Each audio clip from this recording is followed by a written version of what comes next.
नमस्कार। सुबह के 8 बजे हैं। इस वक्त के बुलेटिन के साथ मैं हूं अनुपम। बांदा जेल सुरक्षा पर सवाल। बांदा से एक खबर है जहां पर जेल की सुरक्षा पर सवाल खड़े हो रहे हैं। आपको बताएं कि यहां पर जेल में बंद एक कैदी कल देर शाम से उसका कुछ भी पता नहीं चल पा रहा है। वो जेल से फरार हो गया है। कैदी के फरार होने के बाद बांदा जेल के अंदर इमरजेंसी अलार्म बजा है। जेल के अंदर गोली चलने या बड़ी परेशानी होने पर ही अलार्म अमूमन बजता है। कैदी के फरार होने की सूचना के बाद देर रात सीओ और सिटी मजिस्ट्रेट भी मौके पर पहुंचे, लेकिन 1 घंटे की गहन तलाशी के बाद भी फरार कैदी अब तक नहीं मिला है। भारी सुरक्षा के बीच कैसे जेल में बंद कैदी भाग जाता है, यह अपने आप में एक बड़ा सवाल है, और वो भी ऐसी जेल जो कि हाई सिक्योरिटी है, जहां पर मुख्तार अंसारी जैसे माफिया डॉन बंद हैं। सवाल सबसे बड़ा यह है कि बांदा की इसी जेल के अंदर सुरक्षा के पुख्ता इंतजाम किए गए हैं। वहां पर माफिया डॉन मुख्तार अंसारी भी इसी जेल में बंद है, और वहां पर सुरक्षा इंतजामों को धता बताते हुए आखिर कैसे एक कैदी वहां से फरार हो जाता है, यह सबसे बड़ा सवाल है। जेल में दाखिल हुआ था। ये 7:30 बजे के बाद ये गणना के समय ये मिसिंग पाया गया है। इसमें अन्य कैदियों से और जेल के कर्मचारियों से पूछताछ से ये पता चला है कि वो खाना वाना खाया है। जेल के बैरक नंबर 4B से वो पानी लेने के लिए बाहर निकला है। उसके बाद से वो वापस नहीं लौटा है। कयास जेल के अधिकारी ये लगा रहे हैं कि वो चूँकि चोर है तो वो कहीं अपने को छिपा लिया, इसकी संभावना ज़्यादा बता रहे हैं। और सीधे रुख करते हैं बांदा का, जहां से मौजूद है हमारे संवाददाता अंकित त्रिपाठी। अंकित, इतनी हाई सिक्योरिटी है जेल, तमाम सीसीटीवी कैमरे यहां पर लगे हुए हैं, उसके बाद कैदी कैसे फरार हो जाता है, सबसे बड़ा सवाल है। जी अनुपम, बिल्कुल बताना चाहेंगे, बांदा जेल में मही माफिया मुख्तार अंसारी बाहुबली विधायक यूपी का डॉन बंद है, और यहाँ सिक्योरिटी को लेकर के तमाम जिला प्रशासन और जो पुलिस के अधिकारियों का, जेल प्रशासन का दावा है कि यहाँ पर हाई सिक्योरिटी 24 घंटे तैनात रहती है। पीएसी की 1.5 प्लाटून के साथ लगभग अगर कहा जाए तो यहाँ पर 45 पुलिसकर्मी 24 घंटे ड्यूटी पर लगाए जाते हैं। जेल के अंदर चौकी बनाई गई, मैं आपको दिखाई देता हूँ। यही वो जेल है जहाँ पर माफिया मुख्तार अंसारी यूपी का बाहुबली विधायक बंद है, लेकिन सुरक्षा में एक भारी सेंध हुआ है। देर शाम एक यहाँ पे जो बंद था चोरी के मामले में आरोपी, वो यहाँ से फरार हो गया है, जिसके बाद जेल के अधिकारी के साथ जिला प्रशासन के तमाम अधिकारी सकते में हैं। अधिकारियों पर एक बड़ा सवाल प्रश्न होता है कि आखिरकार इतनी बड़ी चूक अधिकारियों से कैसे हो गई। हालांकि अगर बात की जाए तो जेल के तमाम अधिकारी और जिला प्रशासन के अधिकारी कुछ भी पूरे मामले में साफ तौर पर बोलने से कतरा रहे हैं। देर शाम जब गिनती के वक्त वो जो आरोपबंदी बंद था वो नहीं मिला, उसके बाद देर रात यहाँ पर सीओ सिटी और सिटी मजिस्ट्रेट पहुंचे हैं, गहन तलाशी हुई है, और जनपद का तमाम पुलिस फोर्स उसकी तलाश पर जुटा है, लेकिन फिलहाल अब तक कोई गिरफ्तारी नहीं हो पाई है उसकी। अब सवाल उठता है मुख्तार की सुरक्षा पे, कि मुख्तार की सुरक्षा पे जो तमाम दावे किए जा रहे हैं वो फिलहाल इस समय फेल नजर आ रहे हैं, क्योंकि अभी चित्रकूट की गैंगवार के बाद जिस तरह से मुख्तार, और इस वक्त बातचीत करने के लिए CO city Banda jail Rakesh Singh हमारे साथ फोन लाइन पर जुड़ रहे हैं। राकेश जी, आप खुद वहां पर गए थे, क्या आपने देखा, क्या कैदी का कुछ पता चल पाया है? जी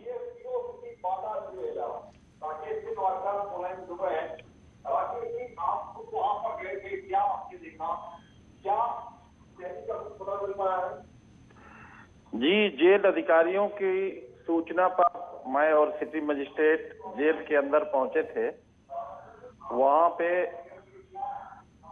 वहां पर एक कैदी के जाने की सूचना मिली थी।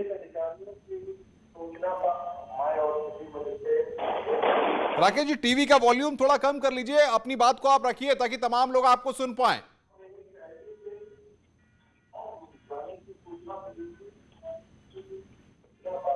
जी, मेरी आवाज आ रही है आपको? जी जी, बोलिए। आप टीवी का वॉल्यूम कम करिए, अपनी बात को रखिए। क्या वहां पर हुआ है, बताइए जरा।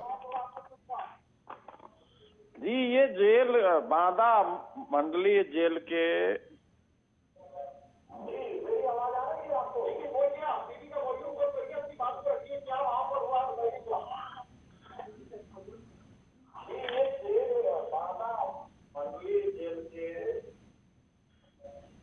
राकेश बांदा सिंह जी, मंडलीय जेल में विजय आरख नाम का एक कैदी बैरक नंबर 4B में बंद था, जो 6 फरवरी से चोरी के एक मुकदमे में गिरवा से जेल आया था। जी राकेश जी, शुक्रिया आपका। कुछ तकनीकी मुझे लगता है दिक्कत है, जिसकी वजह से शायद आपकी आवाज़ वहाँ पर कोरिलेट हो रही है, या टीवी सेट्स आपने ऑन कर रखे हैं, जिसकी वजह से वो आवाज़ हमारे साथ अंकित बने हुए हैं। अंकित, सीओ सिटी बताने की कोशिश कर रहे थे कैदी के बारे में, लेकिन सवाल यहाँ पर ये, इतनी हाई सिक्योरिटी इंतजामातों के बाद भी अगर जेल से कोई कैदी फरार हो जाता है तो जेल प्रशासन पर गंभीर सवाल खड़े होते हैं। जी बिल्कुल अनुपम, बताना चाहेंगे यहाँ पर देखिए 1.5 प्लाटून पीएससी 24 घंटे पर चाहेगा। अगर सिविल पुलिस की बात की, यूपी पुलिस की बात की जाए तो पुलिस के यहाँ एक सब इंस्पेक्टर के साथ पुलिस कर्मी लगाएंगे, लेकिन यहाँ पर वो पुलिसकर्मी फिलहाल नहीं नजर आ रहे हैं। जो इंस्पेक्टर रैंक के अधिकारी वो भी नहीं नजर आ रहे हैं। कहने के लिए जेल के अंदर चौकी बनाई गई, लेकिन चौकी में भी फिलहाल जो सुरक्षा व्यवस्था वो इस समय फेल नजर आ रही है। आखिरकार इतनी बड़ी सुरक्षा व्यवस्था होने के बाद ये बंदी जेल के अंदर जो बंद था कैसे भाग गया, एक बड़ा सवाल है। हालांकि मुख्तार की यहाँ पर विशेष कहा जाए तो मुख्तार को लेकर के एक बड़ी सुरक्षा व्यवस्था की गई है, और ये तमाम जनपद के अधिकारी, मंडल के अधिकारी पूरी बात हर समय सुरक्षा को लेकर मॉनिटरिंग करते हैं। लेकिन फिलहाल अभी यहाँ पर जो स्थिति है, जिस तरीके से कैदी भगा है, तमाम प्रश्न। बहुत बहुत शुक्रिया आपका बातचीत करने के लिए अंकित। आगे भी हम आपसे अपडेट लेते रहेंगे। अंकित हमारे संवाददाता बांदा जेल से खुद मौजूद है, जो वहां से तमाम लाइव अपडेट हम तक पहुंचा रहे हैं।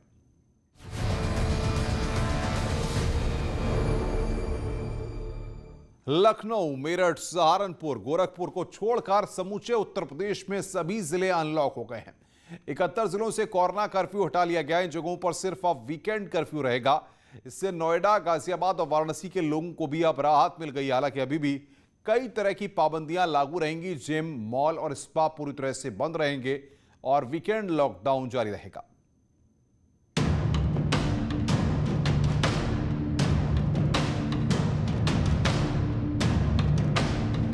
यूपी के 75 जिलों में से 71 जिलों को अब कोरोना कर्फ्यू से मुक्त कर दिया गया है। आज से 4 जिलों को छोड़कर अन्य सभी जिलों से कोरोना कर्फ्यू हटा दिया गया। प्रदेश सरकार की ओर से T3 की नीति लागू कर दिखाई जा रही सक्रियता के चलते प्रदेश के सभी जिलों में कोरोना के ट्रिपल डिजिट वाले केस आना बंद हो गए हैं। हालांकि मेरठ, लखनऊ, सहारनपुर और गोरखपुर में अभी भी कोरोना के एक्टिव केसों की संख्या 600 के ऊपर बनी हुई है। इसीलिए अभी इन जिलों में राहत नहीं दी गई। गौतम बुद्ध नगर, गाजियाबाद और वाराणसी को भी राहत दी गई है। इन जिलों में भी आज से कोरोना कर्फ्यू हटा लिया गया है। आज से नोएडा में आपको सभी दुकानें और बाजार खुले नजर आएंगे। हालांकि इस दौरान कोरोना प्रोटोकॉल के नियमों का विशेष ध्यान रखना होगा। सरकारी कार्यालयों में भी 50% स्टाफ ही उपस्थित रह सकेगा। इसके अलावा हर सरकारी कार्यालय में कोविड हेल्प डेस्क बनाना जरूरी किया गया है। हालांकि इस दौरान मॉल के साथ साथ कोचिंग सेंटर, जिम और स्पा सेंटर्स को कोई छूट नहीं दी गई है।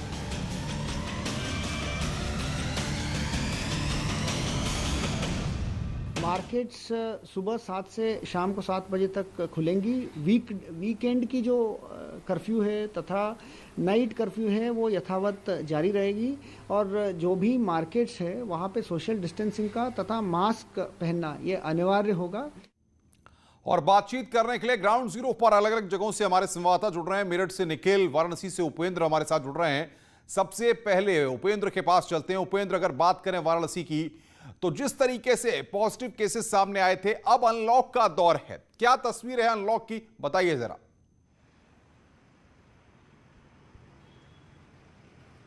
बिल्कुल, देखिए 544 केस हैं करीब वाराणसी में इस वक्त एक्टिव, और अनलॉक की पहली सुबह जो है मैं आपको तस्वीरें दिखाऊंगा। ये अनलॉक की पहली सुबह है कोरोना की दूसरी लहर में।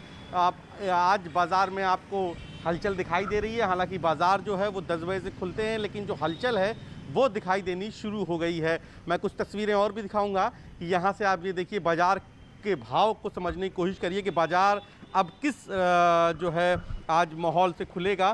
तो फिलहाल अभी एक दुकान है जहाँ पर अब लोगों की भीड़ है। हालांकि ये जो भीड़ है इसके लिए अभी भी बंदिश जारी है, और ख़ास तौर से ये भी नियम है कि सभी दुकानदारों को, कारोबारियों को 12 जून तक कोविड के टीके की पहली डोज लगानी ज़रूरी होगी। उसके कागजात, उसके प्रमाण पत्र रखना ज़रूरी होगा, क्योंकि अगर 12 जून तक वो रजिस्ट्रेशन करा के अपना टीका नहीं लगवाते हैं तो शायद हो सकता है कि उन पर बंदिश फिर दोबारा लागू हो जाए, ऐसा यहाँ पर जिला प्रशासन का कहना है। तो सुरक्षा के साथ जो है अनलॉक को किया गया है, और इसमें इसीलिए टीके की अनिवार्यता रखी गई है। हालांकि फ़ौरन नहीं रखी गई है, चूँकि रजिस्ट्रेशन कराना है उसके बाद टीका लगाना है। तो अभी फ़िलहाल फौरी तौर पर 12 जून की एक डेडलाइन तय की गई है। बिल्कुल बिल्कुल तब तक उपेंद्र, सभी मैं आऊंगा आपके पास। कारोबारियों को, निखिल के फुटकर पास एक बार रुक दुकानों करते हैं। को, निखिल रिक्शे हमारे साथ पश्चिमी उत्तर प्रदेश के गढ़ मेरठ से हैं। निखिल, अगर मेरठ की बात करें तो अनलॉक के फेस में मेरठ में किस तरीके से नियमों का पालन हो रहा है और कितनी सख्ती वहां पर है?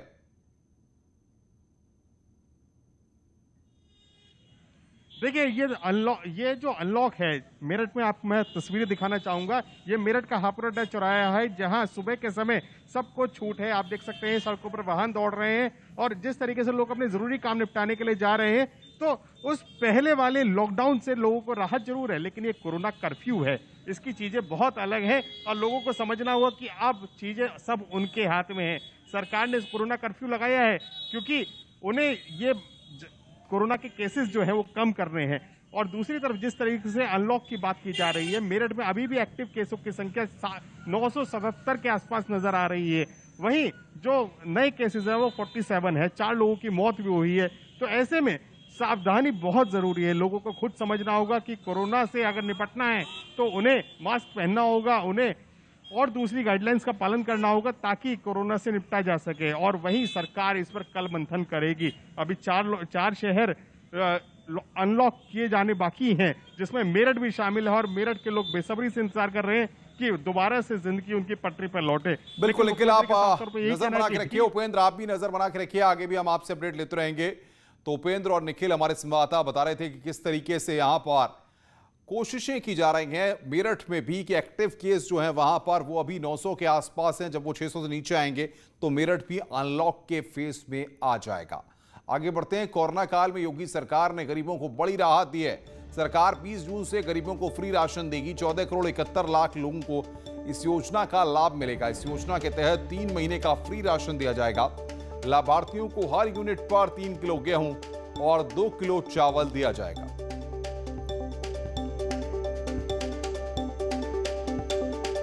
पिंक बूथ शुरू हो रहे हैं। सीएम योगी ने ट्वीट कर सभी महिलाओं से टीका लगवाने की अपील की है। सीएम ने ट्वीट किया है कि कोरोना महामारी से प्रदेश की मातृशक्ति की सुरक्षा सुनिश्चित करने के उद्देश्य से यूपी सरकार आज सोमवार 7 जून 2021 से सभी जिलों में महिला स्पेशल वैक्सीनेशन बूथ प्रारंभ किए जा रहे हैं। सभी माताएं बहनें यथाशीघ्र लगवाएं टीका जीत का। ये यहां पर योगी आदित्यनाथ ने, उत्तर प्रदेश के मुख्यमंत्री ने ट्वीट किया है, जो हम आपको बता रहे हैं महिलाओं के वैक्सीनेशन के लिए पिंक बूथ।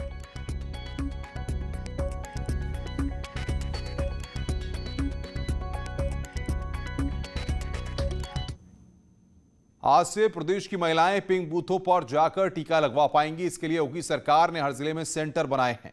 इन बूथों पर केवल महिलाओं का ही वैक्सीनेशन होगा। इसकी तैयारी के लिए सीएम योगी ने टीम 9 के अधिकारियों को कल ही आवश्यक दिशा निर्देश दे दिए थे।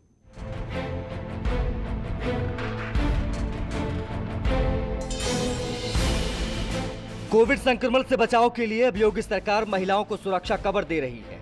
महिलाओं को कोविड संक्रमण से बचाने के लिए योगी सरकार ने आज से प्रदेश में विशेष टीकाकरण अभियान शुरू कर दिया है। इसके लिए सभी 75 जिलों में पिंक बूथ बनाए गए हैं। इन बूथों पर केवल महिलाओं का ही वैक्सीनेशन होगा और इन सेंटर्स पर सिर्फ महिला अधिकारियों की ही तैनाती की गई है।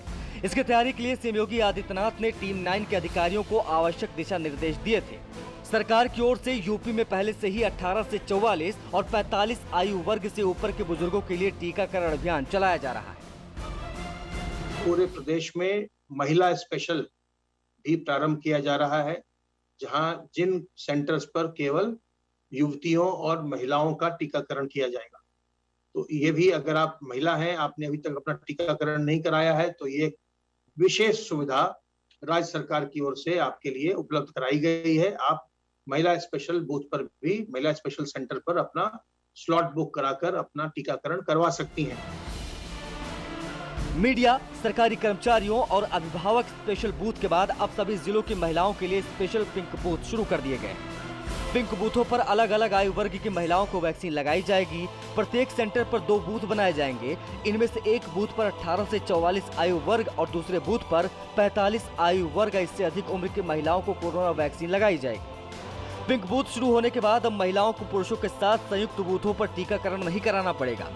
महिलाओं के लिए बनाई गई स्पेशल बूथ को सरकार के एक अच्छे प्रयास के तौर पर देखा जा रहा है। टीकाकरण को रफ्तार देने के लिए महिला अस्पताल और सामुदायिक स्वास्थ्य केंद्र पर ये महिला स्पेशल बूथ बनाए गए हैं। इस दौरान अगर किसी महिला को टीकाकरण में कोई परेशानी होती है तो अपनी शिकायत भी दर्ज करा सकती है। मेरी रिपोर्ट न्यूज़ 18। उत्तर प्रदेश में मंत्रिमंडल विस्तार और नेतृत्व परिवर्तन की अटकलों के बीच कल लखनऊ से लेकर दिल्ली तक हलचल काफी तेज रही। बीजेपी के उपाध्यक्ष और पार्टी के प्रदेश प्रभारी राधा मोहन सिंह ने कल राज्यपाल आनंदीबेन पटेल से मुलाकात की। मुलाकात में क्या बात हुई इसका खुलासा नहीं हुआ। उन्होंने मीडिया के सवालों का जवाब तो दिया, लेकिन सियासी सवाल अब वैसे ही बरकरार हैं। लोगों का भरोसा जीतने के लिए, दिलाने के लिए उन्होंने कोशिश की है। संगठन और सरकार के बीच ऑल इज वेल का संदेश देने की कोशिश हो रही है, लेकिन जिस तेजी से मेल मुलाकात का दौर चल रहा है वो अटकलों को और हवा देने का काम कर रहा है, क्योंकि चुनाव में बहुत कम समय बचा है। फिलहाल औपचारिक मुलाकात बताकर सवालों पर पूर्ण विराम लगाने की कोशिश की गई है और मंत्रिमंडल विस्तार को लेकर योगी सरकार के ऊपर या सीएम योगी के ऊपर फैसला छोड़ने की बात यहां पर कही गई है। इस मुलाकात के बाद राधा मोहन सिंह ने यूपी विधानसभा के स्पीकर हृदय नारायण दीक्षित से भी मुलाकात की। गवर्नर साहिबा से मेरी मुलाकात आज तक नहीं हुई थी, उसी कारण से आज मैं उनसे मिलने गया था। ये मेरा औपचारिक व्यक्तिगत में ऐसा कुछ मामला नहीं। उत्तर प्रदेश का सरकार और संगठन बहुत मजबूती के साथ चल रहा है। देश के अंदर सबसे मजबूत संगठन और सबसे लोकप्रिय सरकार उत्तर प्रदेश के अंदर काम कर रहा है।